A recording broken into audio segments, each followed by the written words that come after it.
तोहरा बिना अरे खाना पीना अलग की गोरी सब बेकार हो हम हमर दिल दिल दिल हमर जान तीनों तोहार हमर दिल दिल हमर जान तीनों तोहार हमर दिल दिल हमर जान तीनों तोहार तोहरा बिना खाना पीना तोहरा बिना खाना पीना लगे कि गोरी सब बेकार हो एगो हम दिल हमर जान तीनों तोहार दिल हमर जान तीनों तोहार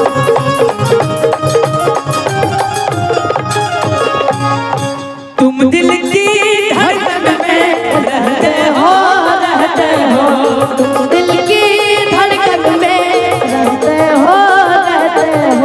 बाहों में आ जाओ सपनों में खो जाओ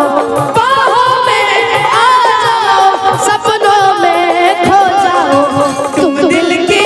धड़कन में रहते हो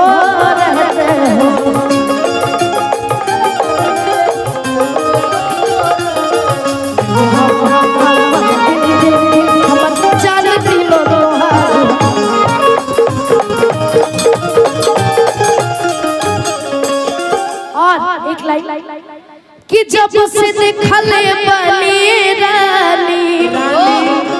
कि तोहर चढ़ल जवानी हो तोहर पापा कहाँ बड़े पापा पापा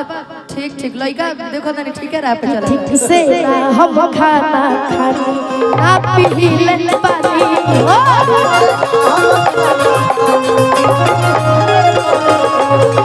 से हम खाना ना पी ले पानी हो जिस दिन तुमको देखेगी नजर जाने दिल पे होगा क्या असर रखेंगे तुमको निगाहों में भर लेंगे तुम्हें बाहों में जुल्फ को हम सुलझाएंगे इश्क में दुनिया भुलाएंगे कोई नहीं है तुमसे प्यारा सनम सोचेंगे तुम्हें प्यार करके नहीं ये दिल बेकरार करके रहे हम जान तीनों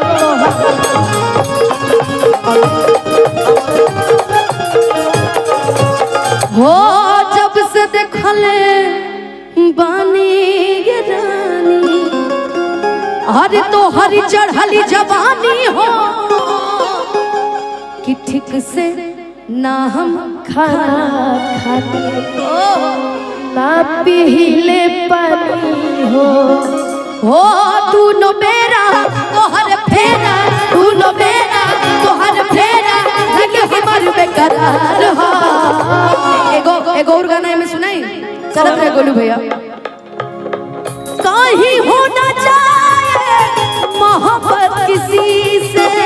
निगाह ना कर ले शरारत किसी से मोहब्बत किसी से दुपट्टा दुपट्टा सरक रहा है मेरा दिल धड़क रहा है दुपट्टा सरक रहा है मेरा दिल धड़क रहा है एगो हम दिल हम जान तीनों तोहार